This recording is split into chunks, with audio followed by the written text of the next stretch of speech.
오늘 우리가 본문으로 살펴볼 베드로전서는 우리가 잘 아는 예수님의 수제자이자 초대교회를 대표하는 사도였던 베드로 사도가 그의 생애 마지막 시기에 기록한 서신으로서 이 베드로전서에 보면 나그네라고 하는 단어가 자주 나오고 있습니다. 즉 오늘 본문에 베드로전서 1장 1절에 보면 이 편지를 받는 수신자들인 그리스도인을 가리켜서 흩어진 나그네들이다 이렇게 표현하고 있고, 앞서 읽은 본문인 1장 17절에서는 너희의 나그네로 있을 때를 두려움으로 지내라 그렇게 본문했습니다. 또 베드로전서 2장 11절에서는 성도들을 향해서 나그네와 행인과 같은 너희들이다 이렇게 부르면서 영혼을 거스려 싸우는 육체의 정욕을 제어하라고 권면하고 있는 것을 보게 됩니다. 이처럼 베드로전서에서는 우리 그리스도인들, 즉 성도들을 가리켜 나그네라 이렇게 표현한 것이 많아서 저는 이 개인적으로 이 베드로전서를 일명 나그네 서신이다 이렇게 부르고 싶습니다. 그럼 왜 베드로전서에서는 이처럼 나그네라고 하는 용어가 많이 사용됐을까 할 때, 그것은 이 편지를 기록할 당시 베드로 사도나 초대교회의 성도들이 처했던 상황과 무관하지 않다고 생각이 됩니다. 이 편지를 기록할 당시가 대략 주 65년경입니다. 베드로 사도는 68년에 순교를 당하는데 65년경에는 그 악명 높은 네로 황제의 기독교에 대한 핍박이 극에 달하고 있었던 때로서 베드로 사도는 그 당시에 로마에 있었던 것으로 알려져 있습니다. 그러면서 역시 로마 제국의 핍박하에 있는 소아시아 지역에 있는 교회의 성도들에게 보낸 편지가 바로 이 베드로 전서입니다. 아마도 그 당시 초대교회 성도들 가운데서는 이러한 기독교에 대한 대핍박이 일어나니까 많은 성도들이 예수님을 믿는다는 이유로 자기 고향에서 추방이 되기도 해서 이리저리 방랑하며 살았던 성도들이 적지 않았을 것입니다. 또는 내일 어떤 환란이나 핍박이 닥쳐올지 모르는 가운데 카타콤이라고 불리우는 지하 무덤에 피신해서 햇빛을 보지 못하고 살아가는 그런 성도도 있었다고 하는 것이죠. 그런 성도들에게 있어서는 그들이 발을 딛고 사는 이 땅이 결코 이 땅이 아름다운 땅이 아닙니다. 이 땅은 결코 정든 고향 땅이 아니라 낯설고 외로운 이방 나라처럼 여겨졌을 것이며, 성도들 자신의 삶이 그야말로 남의 나라에서 그래서 하루하루 살아가는 나그네와 같은 처지임이 절실하게 느껴지는 성도들이 대단히 많았을 것입니다. 그래서 베드로 사도는 성도들을 가리켜 나그네와 행인 같은 너희들이다 이렇게 표현하고 있는 것이죠. 그러나 오늘 이 나그네와 같은 존재다 하는 것은 초대교회 성도들에게만 행사되는 것이 아닙니다. 사실은 오늘 베드로 전체는 베드로 사도는 이 땅에서 살아가고 있는 모든 시대의 그리스도인들, 모든 성도들이 사실은 어떤 존재인가 하면 나그네와 같은 존재임을 깨닫게 해주면서 그리스도인들에게 너희는 이 땅에서 나그네와 행인 같은 존재임을 망각하지 말고 명심하고 살아가라고 말하고 있는 것입니다. 그렇습니다. 오늘 우리 그리스도인들은 이 세상을 살아가면서 우리가 어떤 존재인가 할 때 하나님의 백성들이라고 하는 것은 이 세상 속에서 나그네와 같은 또 행인과 같은 존재 사람들이다 하는 것을 기억하는 것이 꼭 필요합니다. 기독교인이 아닌 사람들 가운데서도 우리 인생을 나그네에 비교하는 경우도 없지 않죠. 인생은 나그네 길, 어디서 왔다가 어디로 가는가 그런 대중가에도 있었습니다만, 근데 그들이 인생을 나그네라고 표현한 것은 어디서 왔다가 어디로 가는지 모르기 때문에 나그네 길이라고 표현하기도 합니다. 그러나 우리 그리스도인들은 나그네는 나그네로되 어디서 왔는지 또 어디로 가야 할지도 모르는 그런 나그네들이 아니라 우리는 하나님 아버지로부터 이 세상에 왔다가 이제 우리가 돌아가야 될 영원한 본향에 있는 그런 사람들로서의 나그네다 하는 것을 우리는 깨달아야 합니다. 오늘 우리가 읽은 본문의 17절에 보면 너희의 나그네로 있을 때를 두려움으로 지내라 이렇게 베드로 사도는 권면하고 있습니다. 너희의 나그네로 있을 때, 우리가 이 땅에서 살아가는 우리의 일생이 나그네로 있을 때라, 그런 말입니다. 여기서 이제 사도 베드로 자신이 이제는 자기 신에 정말 복음 위하여 살다가 순교할 날을 앞두고 있는 사도인 베드로는 우리 하나님을 믿는 성도들이 이 세상에서 살아가는 그 기간을 가리켜서 나그네로 있을 때라고 표현하고 있습니다. 그리고 그러한 나그네로 있을 동안에 늘 하나님 앞에 설 준비를 하며 하늘의 본향에 돌아갈 준비를 하면서 두렵고 떨리는 마음으로 살라고 권면하고 있는 것입니다. 그렇습니다. 우리가 이 세상에서 살아가야 되는 기간, 하나님께서 우리 각 사람에게 주신 시간이 얼마가 될지 몰라도 우리가 이 세상에서 살아가는 그 기간은 바로 나그네로 지나고 있는 기간인 것입니다. 그런 가운데 나그네들은 늘 고향에 돌아갈 준비를 잘 해야 언젠가는 금이 한양할 수 있듯이 우리의 이 땅에서의 삶이라고 하는 것은 이 땅 자체가 목적이 아니라 우리의 하늘 본향에 돌아갈 준비를 하는 나그네로서의 삶이라고 하는 것을 우리는 기억해야 하는 것입니다.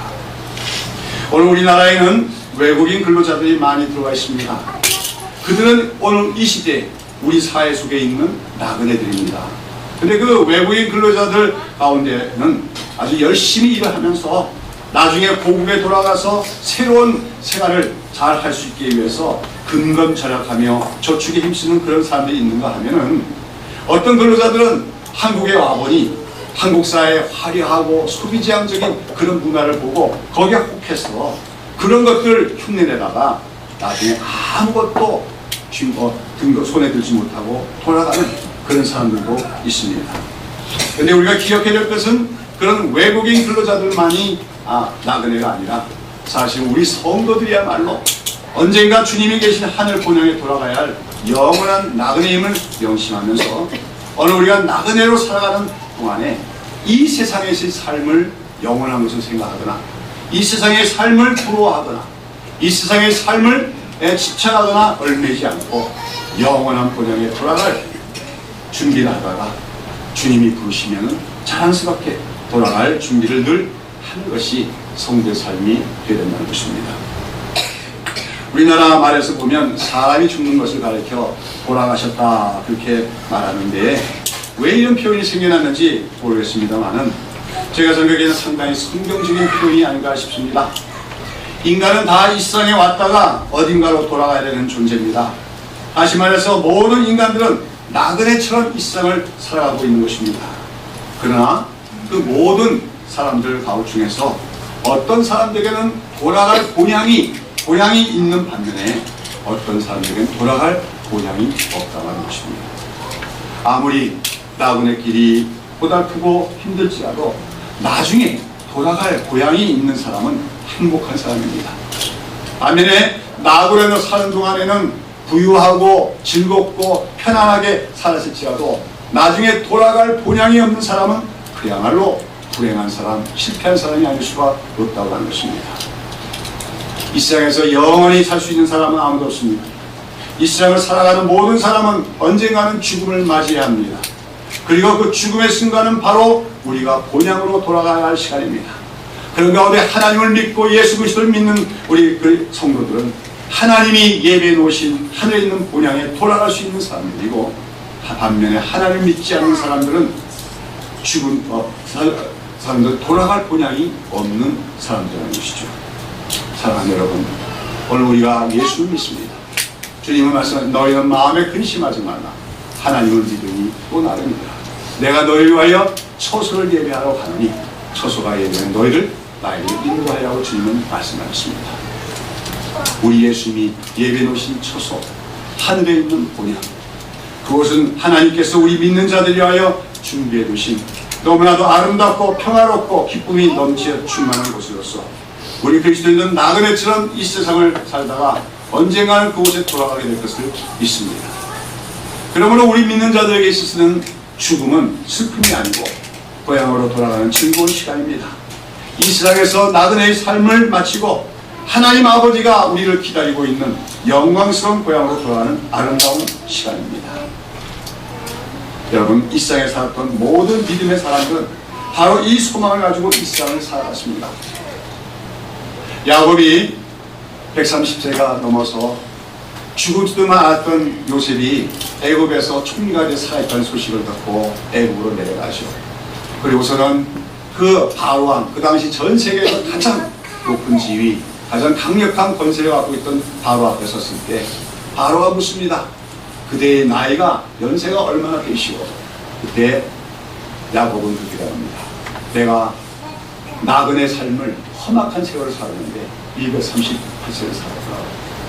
자신의 삶은 나그네 삶이었다고 얘기합니다. 히브리서 기자에 의하면 야곱만이 나그네가 아니라 아브라함과 이삭과 모든 우리 믿음의 조상은 이 땅에서 이 땅이 우리의 본향이 아니라는 것을 늘 의식하고 하나님이 우리를 위하여 예배하신 본향을 바라보며 살아가는 나그네로서의 삶을 살았다고 그렇게 얘기하고 있는 것입니다. 그래서 오늘도 우리가 마찬가지예요. 늘 우리 그리스도인들은 내가 누구냐? 내가 오늘 이 땅에 살아간다는 의미는 뭐냐? 할 때 내가 지금 나그네처럼 이 세상을 지나가고 있음을 기억을 해야 되는 것입니다.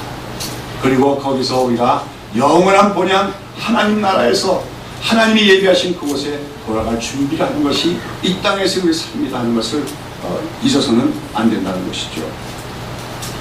사랑하는 여러분, 그런 가운데 우리 그리스도인들 어느 교회는 다니고 있지만 늘 내가 누구냐? 내가 나그네와 같은 존재구나. 나그네에 불과하구나. 이것을 늘 인식하는 사람이 참 지혜로운 성도예요. 그래서 염세주의가 아닙니다. 나그네라 생각하니까 뭐 세상에 뭐 할 일이 뭐 있는가, 이렇게 허무주의가 아니에요. 오히려 나는 본질적으로 나그네지만 그러나 하나님께서 나를 이 땅에 나그네로 또 머물러 살게 하신 목적이 있음을 알고 그 목적에 따라 충실하게 살면서도 그러나 언제든지 자신을 바라볼 때는 나그네에 불과하다 하는 것을 늘 명심할 수 있는 사람이 지혜로운 성도입니다. 그리고 또 하나님께서는 자기가 사랑하는 백성들이 나그네라는 것을 깨우치게 하기 위해서 때때로 어떤 사건들을 일으켜 주십니다. 사랑하는 사람과 결별하게 하십니다. 내가 쌓아놨던 삶의 터전이 무너지게 하십니다. 또는 나의 신체적으로 연약함이 오게 하십니다. 그러면서 나가 결국은 이 땅을 떠나야 되는 존재라는 것을 알게 하시면서 우리가 이건 나그네다. 그러나 우리는 돌아갈 본향이 있는 나그네다 하는 것을 깨닫게 하시라. 여러분, 살아가다가 우리가 이런저런 크고 작은 사건들을 당하는데 그런 사건들을 통해서 그렇구나, 내가 이 땅에서 억만 년 살 것이 아니고 나는 이 땅을 언젠가 떠나가야 하는 나그네구나 하는 것을 깨달음이 오게 된다면 바로 그러한 사건들이 우리 하나님께서 우리에게 주시는 축복의 손길이심을 우리는 기억해야 될 줄로 믿습니다. 자, 여러분, 그런 가운데 우리가 나는 나그네다 생각하는 것이 염세주의나 허무주의만은 아닙니다. 오히려 그것이 더욱더 적극적으로 그리스도인의 삶을 살 수 있는 동기가 될 수도 있다고 하는 것입니다. 왜 그렇습니까? 우리가 나그네라고 하는 사실을 잊어버리면 자꾸 우리가 이 땅이 나의 영원한 터전인 줄 생각하고 이 땅에서 무언가를 쌓고 이 땅에서 무언가를 누리고 이 땅에서 더 많으면서 가지는 것을 행복이라고 생각하다가 하늘 본향에 돌아갈 준비를 못하고 말 것이기 때문입니다. 오늘 여기 베드로전서 그래서 우리는 말씀을 통해서 내가 그 나그네다 하는 것을 깨닫고 또는 하나님이 우리에게 주시는 여러 가지 인생사적인 사건들을 통해서 내가 나그네라고 깨닫게 되었을 때 그것이 사실은 영적인 생활에서 반드시 있어야 될 요소요. 또한 그럴 때 우리가 올바른 신앙생활을 해나갈 수가 있는 것입니다. 오늘 여기 베드로전서의 1장 1, 2절을 보시면은 베드로 사도는 여기서 자기의 편지를 받게 될 본도, 갈라디아, 갑바도기아, 아시아, 비두니아 등지에 살고 있었던 그리스도인들을 향해서 흩어진 나그네들이다 이렇게 부르고 있습니다. 여기 나오는 본도, 갈라디아, 갑바도기아, 아시아, 비두니아는 지금으로 말하는 터키 지역을 얘기해요. 사실 초대교회에서는 터키 지역이 가장 교회가 왕성하게 세워졌던 지역인데 바로 그 지역에 살고 있는 성도들 향해서 이 편지를 쓰고 있다고 하는 것이죠. 그러면서 뭐라고 합니까?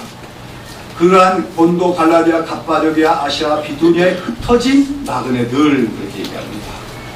어떤 사람은 이것을 이 흩어진 나그네라는 말이 여기서 흩어지는 말이 헬라어로는 디아스포라입니다. 그리고 이 디아스포라란 말은 원래 팔레스타인 지역을 떠나서 세계 여러 나라에 흩어져 살고 있는 유대인들을 지칭하는 용어였습니다. 여러분 아시겠지만 구약 이스라엘 역사를 보면 주전 586년에 이스라엘은 바벨론이라고 하는 강대국의 침략을 받아서 완전히 멸망하고 맙니다. 예루살렘 성은 불에 타서 폐허가 되고 수많은 이스라엘 백성들이 바벨론 군대에게 죽임을 당하고 그 나머지 살아남은 이스라엘 백성들 중에 대부분은 바벨론의 포로로 끌려가게 됩니다. 그러나 그로부터 70년이 지나서 이스라엘은 정말 하나님의 기적적인 역사로 말미암아 해방을 얻게 되고 바벨론에서 포로 생활하던 이스라엘 백성들은 꿈에도 그리던 고국 땅 그 이스라엘로 돌아오게 됩니다만, 그러나 사실은 그 당시에 이스라엘로 돌아온 사람들보다는 바벨론 지역이나 그 주변 이방 나라에서 그대로 남아서 살게 된 사람이 훨씬 더 많았습니다. 이스라엘로 돌아온 사람은 소수에 지나지 않았어요. 그래서 그때부터 이처럼 이스라엘 땅이 아닌 세계 여러 나라의 지역에 흩어져 사는 유대인들을 가리켜서 여기저기 흩어져 있는 하나님 백성들이다 하는 그런 뜻으로서 디아스포라라고 부르게 된 것입니다. 오늘날에도 이 지구상에는 유대인들이 인구가 총 한 1,500만 가량 된다고 하는데, 지금 현재 이스라엘 땅에 지금 살고 있는 유대인들은 600만 명, 그러니까 나머지 900만 명이라고 되는 더 많은 인원이 지금 디아스포라로 살아가고 있다고 얘기할 수가 있는 것이죠. 그러나 오늘 우리가 이 베드로전서 1장 1절에서 사도 베드로가 흩어진 나그네들, 즉 디아스포라라고 칭해지는 사람들을 라고 청하고 있는 것은 그런 유대인을 가리키는 것이 아닙니다. 베드로는 여기서 이 세상에서 살아가고 있는 신약시대의 그리스도인들, 예수 그리스도를 믿는 자들이야말로 사실 이 땅에서의 디아스포라들이다, 이렇게 말하고 있는 것입니다. 다시 말해서 이제는 유대인이 디아스포라가 아니라 이 땅에 살아가는 그리스도인이 이 땅의 디아스포라다, 영적인 디아스포라다, 그렇게 말하는 것이죠. 그럼 왜 이 신약시대의 그리스도인이야말로 진정한 의미의 디아스포라들이겠습니까? 그것은 첫째로 그리스도인은 이 세상 곳곳에 흩어져 살고 있기 때문입니다. 그리고 그들은 그 어느 곳에 살든지 다 한 가지로 하늘의 본향을 사모하며 살아가고 있기 때문입니다. 구약시대뿐만 아니라 오늘날까지도 유대인 디아스포라들은 항상 이스라엘 땅, 그 중에서도 예루살렘을 사모하며 살아갔습니다. 그들은 비록 자기가 사는 국가의 시민권을 획득해서 살더라도 자기들의 영원한 국적은 이스라엘이며 자기들의 영원한 고향은 예루살렘이라고 여기며 살아갔습니다. 그러면서 때때로 그 예루살렘에 순례 여행하는 것을 큰 기쁨과 소망으로 여기며 살아갔다고 하는 것이죠. 그것은 이 신약시대의 디아스포라들인 우리 그리스도인에게도 마찬가지입니다. 여러분, 앞서도 말씀드렸지만 우리 그리스도인들의 본향은 어디입니까? 우리 하나님 아버지와 우리 주님께서 계신 저 하늘나라가 우리의 본향입니다. 그것만이 우리가 돌아갈 영원한 본향입니다. 그러므로 진정한 그리스도인은 이 땅에서 사는 나흘 동안 그 천국 본향을 사모하며 살아갑니다. 비록 우리가 이 땅에 속한 어느 한 나라의 시민권을 갖고 살지라도 우리의 영원한 시민권은 하늘에 있다는 것을 알기에 이 세상에서는 스스로를 나그네처럼 여기며 하늘 본향을 사모하며 살아가는 것이 바로 그리스도인 것입니다. 여러분, 제가 오늘 우리처럼 그리스도인 이 땅에서 나그네와 행 같은 존재라고 말하는 것은 그렇다고 우리가 이 땅에서 되는 대로 불성실하게 살아도 된다는 말이 아닙니다. 또는 우리가 이 세상에서 현실 도피적인 삶을 살아야 된다는 말도 아닙니다.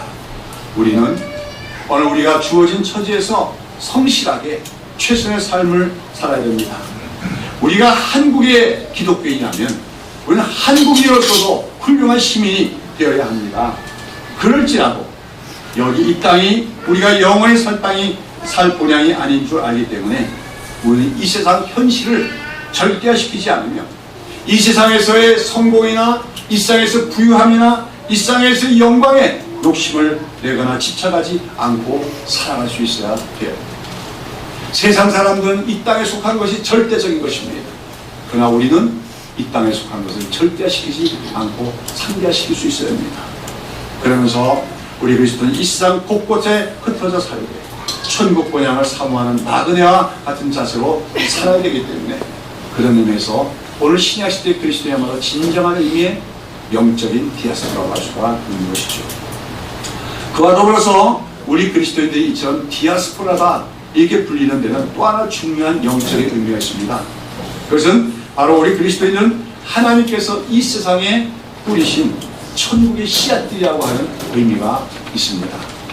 헬라어로 이 디아스포라라고 하는 단어가 영어로 번역하자면 영어 스캐터, 흩어 뿌린다, 스캐터라는 단어로서 원래 이 스캐터라는 단어는 농사를 짓는 농부가 곡식의 씨를 이렇게 뿌리는 것을 뜻하는 단어입니다. 그러니까 우리 그리스도인들이 디아스포라다, 스캐터드 된 사람이라고 하는 말은 뭐냐 하면 우리 그리스도인은 이 세상이라고 하는 밭에 뿌려진 천국의 씨앗들이다 하는 그런 영적인 의미가 있다고 하는 것이죠. 여러분이 이와 관련해서 잘 아는 천국 비유전 마태복음 13장에 보면 바로 그 씨 나오고 거기다서 어떤 씨 뿌리는 사람이 밭에 나가 씨를 뿌렸다고 되어 있습니다. 거기서 씨를 뿌렸다고 하는 말이 바로 영어는 스캐터, 그건 헬라어는 디아스포라와 같은 어원의 말입니다. 자, 그런데 예수님이 그 씨 뿌리는 비유를 해석해 주면서 뭐라고 말씀하십니까? 마태복음 13장 36절 보면 좋은 씨를 뿌리는 이는 인자요 밭은 세상이요 좋은 씨는 천국의 아들이라고 하셨습니다. 인자라고 하는 것은 예수님 자신을 가리키시는 말입니다. 즉 인자 되신 예수님께서는 자기에게 속한 천국의 아들들, 즉 그리스도인들을 이 세상이라고 하는 밭에다가 영적인 씨앗들로서 뿌리고 계시다, 즉 디아스포라하고 계시다고 하는 말씀입니다. 그런 면에서도 우리 그리스도인들 이 땅에 흩어진 씨앗들, 디아스포라들이라고 할 수 있는 것이죠. 그래서 왜 주님께서는 우리 그리스도인들을 이 세상 곳곳에 흩어 뿌리십니까? 그것은 씨가 뿌려진 그 자리에서 100배, 60배, 30배의 열매를 거두시고자 하는 것입니다. 오늘 우리가 본문이 나오는 베드로서 1장의 2절에 보시면 거기에 보면 하나님께서 우리 그리스도인들을 선택하신 목적이 거기 나와 있습니다. 한번 1장 2절을 보시겠습니다. 곧 하나님의 아버지의 미리 하심을 따라 성령의 거룩하게 하심으로 순종함과 예수 그리스도의 핏뿌림을 얻기 위하여 택하심을 입은 자들에게 편지하노니 은혜와 평강이 너에게 더욱 많을지어다. 여러분 거기 보면 먼저 하나님 아버지는 우리를 미리 하셨다고 했습니다. 우리가 오늘 예수를 믿고 구원받은 것이 우연이 된 일이 아니라는 거죠. 또 내가 선택한 것이 아니란 말이죠. 하나님께서 미리 하셨다고 했습니다. 우리가 이해 안 되는 얘기죠.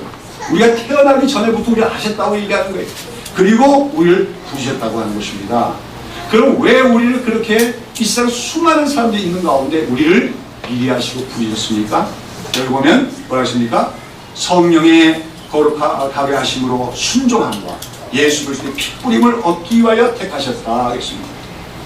여기 보면 성령의 거룩함으로 순종하게 하시고, 여러분 오늘 이 땅에 사람들은 하나님께 불순종하며 살아갑니다. 지금 우리가 살고 있는 시대는 하나님께 대한 불순종과 대적하는 문화가 지금 극도에 달하고 있습니다. 바벨 달리 그 꼭대기까지 다 지어지는 그런 시대에 우리는 살고 있습니다. 이런 시대 속에서, 이런 세상 속에서, 이런 문화 속에서 하나님은 우리를 순종하는 백성으로 만드시기 위하여 하나님 말씀대로 사는 백성으로 만들기 위해서 우리를 부르셨다고 얘기하는 것입니다. 근데 그 하나님의 그 말씀, 하나님의 뜻에 순종하여 사는 것은 우리 힘으로 되지 않죠. 그래서 뭡니까? 성령의 거룩하게 되심으로 우리가 성령의 인도하심을 받고 성령의 능력을 받게 될 때 우리가 날마다 거룩해져 갑니다. 성화가 되어가실 뿐만 아니라 하나님의 뜻에 기쁨으로 순종할 수 있게 됩니다. 그것이 하나님이 우리를 선택하시고 부르신 목적이라는 거죠. 다음으로 또 우리를 부르신 목적은 뭡니까? 예수 그리스도의 핏뿌림을 얻기 위하여 택하심을 입었다 합니다. 예수님의 핏뿌리심을 얻기 위하여. 그렇습니다. 우리는 하나님을 믿고 예수를 믿는 주의 백성들이지만 우리 역시 죄인이에요. 제 안에도 얼마나 아직도 죄악이 있는지, 정욕이 있는지, 욕심이 있는지 말할 수가 없습니다. 어떤 데는 제가 너무 미워요. 이런 내 안에 있는 욕심, 이런 내 안에 있는 정욕, 너무나 미워요. 그러나 하나님은 말씀하십니다. 예수 그리스도의 핏뿌림을 얻기 위하여 너를 택했다. 자책하지 말라는 겁니다. 물론 우리가 죄 짓지 않은 그저 노력하지만, 그러나 우리가 아담의 피를 이어받았기 때문에 우리 안에는 여전히 죄의 본성이 있고, 죄에 치우칠 때 있고, 그 죄성 때문에 넘어질 때 있고, 실패할 때가 있습니다. 그럴 때마다 우리는 예수 그리스도의 십자가 밑에 나가 그 예수님이 십자가에 흘리신 그 피로 뿌림을 받아서 죄사함을 얻고 정결함을 얻는 백성이 되어야 될 줄로 믿습니다. 여러분, 죄가 많은 곳에 은혜가 더 많다고 했지요. 아주 윤리적인 사람들, 그런 사람들일수록 예수님을 신실하게 믿기가 더 힘들지도 모릅니다. 내 안에 죄가 너무 많다는 걸 깨닫는 사람일수록 예수님을 의지하지 않으면 안 됩니다. 그런 사람에게 예수 그리스도의 십자가가 더 귀중하기 때문입니다. 사랑하는 여러분, 하나님이 우리를 왜 부르십니까? 우리 힘으로는 성결하게 될 수 없고, 우리 힘으로는 죄를 이길 수 없고, 우리 힘으로는 정결하게 될 수가 없기 때문에 주님께서 십자가에서 죽으셨고 그 핏뿌림을 통하여 우리를 정결하게 하시려고 우리를 택하셨다고 말씀하는 것입니다. 하나님은 이러한 목적을 위해서 우리를 주의 백성을 부르셨고, 주님께서는 이러한 우리를 천국의 씨앗들로 이 땅 곳곳에 우리를 뿌리고 계신 것입니다. 오늘 우리가 이 지역에 살고 있는 것도 하나님이 이 지역에 우리를 씨로 뿌리신 것이죠. 천국의 씨앗을 뿌리신 것이죠. 그리고 여기서 우리는 열매를 맺어 가는 것입니다. 성령 안에서, 그리스도의 십자가의 은혜 안에서 날마다 더욱더 거룩해져가며 주의 말씀을 따라 순종해 나갈 때 어느새 봤더니 100배, 60배, 30배 열매가 맺히게 되는 줄로 믿습니다. 이처럼 우리는 하나님의 천국의 씨앗들로서 이 땅에 흩어 뿌려진 존재들이다 하는 것을 기억해야 한다는 것이죠. 다음으로 우리가 이 나그네 길을 잘 가려면 아까 이미 말씀드렸지만 늘 나그네라는 걸 잊지 말아야 되고, 그러면서 우리가 무거운 짐들을 날마다 벗어내버려야 됩니다. 여러분, 이 세상에는 그 모든 인류를 갖다 둘로 가려면 정착민과 유목민으로 나눌 수가 있어요. 돌아다니면서 살 수 있는 사람과 한 곳에 정착해서 사는 사람이 두 가지인데, 원래 우리 한국 민족은 어떤 민족입니까? 농경민족입니까? 유목민족입니까? 예, 민족, 문화인력적으로는 우리 한국 민족 원래 유목민족이었어요. 북방에서부터 내려온 유목민족이었어요. 그래서 고구려 사람들의 기상, 이런 게 다 유목민족의 특징인데, 그러나 이 한반도로 내려와 살면서부터 한국인들은 점차 농경 사회를 이루면서 정착민이 되어진 것이죠. 그 두 가지 특성이 우리에게 다 있습니다. 그런데 사실 우리는 한국 사람은 그래서 원래는 유목민인데 이 정착민이 되고 나서부터는 너무 한 곳에 머무르기를 좋아하는 특징이 있어요. 우리가 남이가 하는 말이라고 그런 건데, 한 곳에 모여 살려고 그러고 한 곳에서 움직이지 않으려고 거기다 털을 닦고 거기다 부모님 산소까지 만들어 놓고 거기서 그냥 천년만년 우선대대로 살려고 하는 특징이 우리 한국 사람에게 있습니다. 근데 그러한 특징이 어떻게 보면 정감이 있고 좋은 것 같아도 때로는 우리로 하여금 진취성 또는 새로운 개척을 향해서 나가는 삶을 방해할 때가 많다고 하는 것이죠.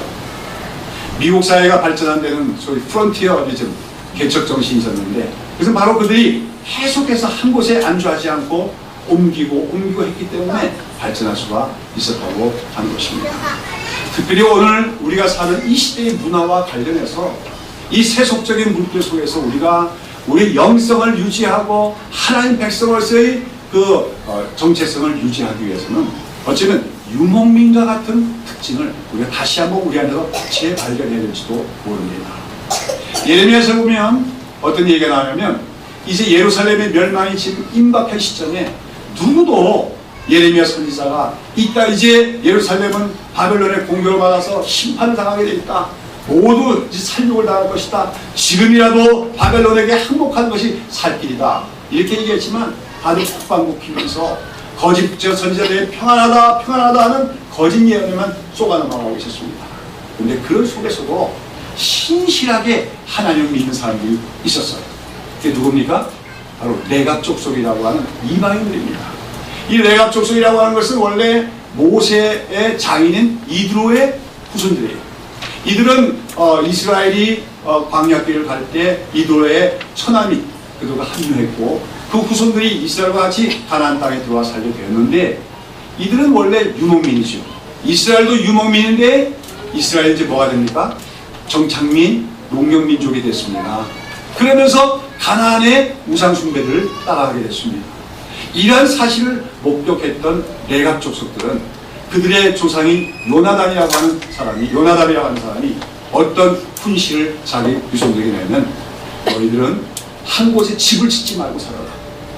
계속해서 우리 선조대도 살았던 것처럼 유목민으로 오늘은 이곳 내일은 저 천막을 치며 살아라. 그리고 포도주를 먹지 말고 포도를 먹지 않는 포도를 심지 말라 등등의 그런 훈시를 내립니다. 왜 그렇습니까? 그 요나답이 가만히 지켜보니까 이스라엘 민족이 하나님의 선택된 백성인데 그들이 유목민으로 살 때는 그렇게 심각하게 우상 숭배를 하지 않았는데 이제 유목민이 그 시대가 끝나고 농경민족이 되고 한 곳에 정착하게 살자, 더 편안하게 살려고 그러고 더 좋은 집을 지으려고 그러고 더 풍요하게 살려고 그러면서 이방 나라의 우상숭배를 숨겨놓고 왔기 때문입니다. 레갑 족속은 비록 이방인이었지만 여호와 하나님을 믿는 그런 민족이 되었지요. 그러면서 그들은 우리가 여호와 하나님께 대한 올바른 신앙을 저버리지 않겠어는 불편하더라도 우리 삶이 고될지라도 옛날처럼 오늘은 이곳 저곳은 천막을 치면서 유목민의 생각을 하고 포도주라고 하는 것은 한마디로 도시적인 향락, 도시적인 기쁨을 상징하는 것이라면 세상의 그러한 향락과 즐거움을 좀 멀리해서 우리 삶이 단조롭고 건조하고 불편할지라도 하나님 앞에서의 진실한 신앙을 잊지 말라 하는 의미로 자기 조선들에게 그런 훈시를 내는데 예레미야 당시까지도 그 레갑 족속은 어떻게 했습니까? 그러한 조상의 훈시를 받아들여서 유목민으로 살고 포도주를 멀리하며 살아가고 자기들의 집을 건설하지 않고 살아가고 있었다는 것입니다. 그 얘기가 우리에게 말해주는 것이 많습니다. 오늘도 우리는 자꾸만 좋은 집을 짓고 사는 것을 행복이라 생각합니다. 한 곳에 안정되게 사는 것을 행복이라 생각합니다. 그러나 여러분, 우리 그리스도인은, 우리 성도들은, 우리 하나님 백성들은 본질적으로 뭐예요? 유목민입니다. 본질적으로 나그네와 같은 존재입니다.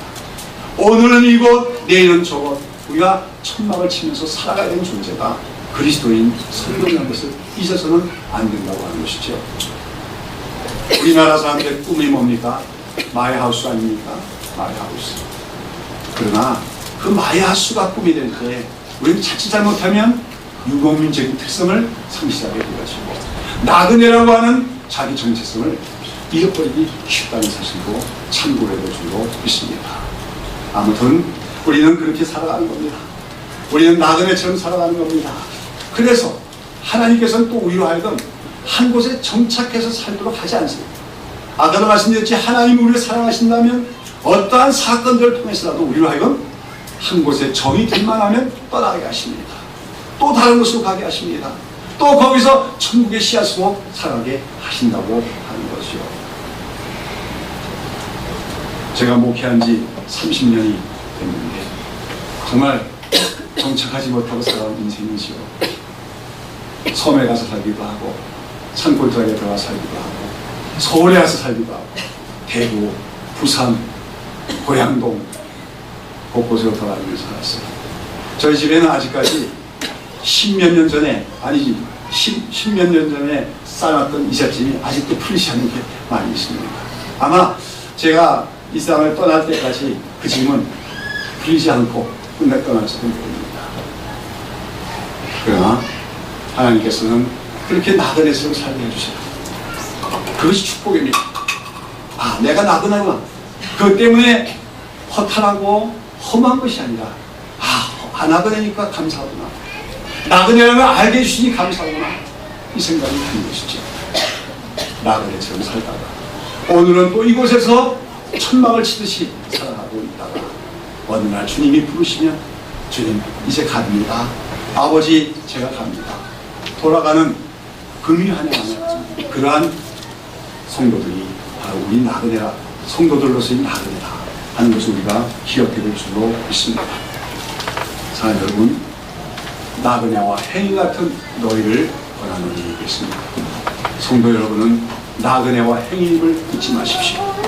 그런 가운데 우리는 특별히 나그네와 행인이기 때문에 또 서로 사랑하고 서로 위로하고 격려하는 일에 힘써야 될 줄로 믿습니다. 우리나라 가요 중에 나그네 서름이라고 하는 노래가 있죠. 어떻게 부르는지 아십니까?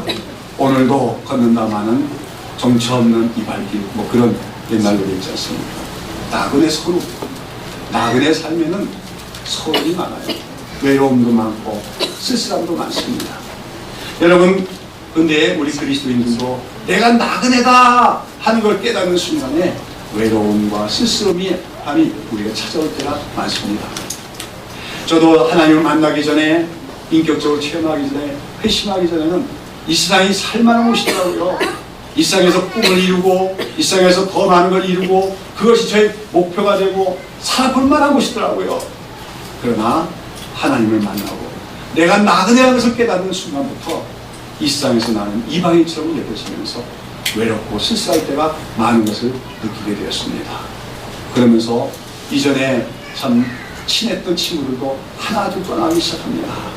사람들에게 저는 이상한 존재가 되었습니다. 별나게 사는 사람도 인식이 되었습니다. 여러분, 그건 저만의 문제가 아닐 겁니다.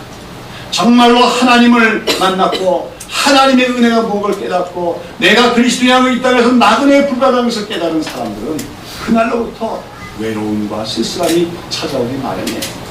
어떤 때는 정말 이 광야와 같은 세상 한가운데 서 있는 자신을 발견할 때가 있습니다. 그러한 나그네들이 어디서 위로받을 수 있을까요? 바로 그 나그네들이 서로 모여서 위로하고 격려하는 것이 이 교회 공동체임을 우리는 기억해야 될 줄로 믿습니다. 뭐 과부 사장은 과부가 안다고 말했지만 나그네 서름도 나그네만 아는 거 아닙니까? 우리나라에 지금 이주 노동자들 보면은 그들이 모이는 센터가 있더라고요. 보면 거기 또 중동 사람들끼리 또 중국 사람들끼리 모여서 뭐 거기 오면 다 친구가 되어지는 거죠. 유대인들도 마찬가지입니다. 디아스포라 얘기했는데 유대인들도 그들이 흩어져 사는 지역마다 유대인 남자가 10명 이상만 되면 회당을 짓습니다. 그리고 거기에 모입니다.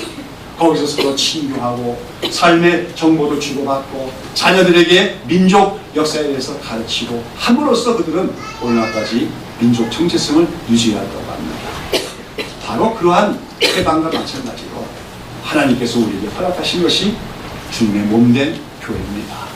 우리는 이 교회에서 나그네로서의 아픔, 나그네에서의 외로움, 나그네에서의 쓸쓸함을 서로 위로하고 격려하도록 하게 하시도록 하나님께서 여기에 우리의 교회를 세우시고 우리를 이 교회의 소원으로 불러주신 줄로 믿습니다.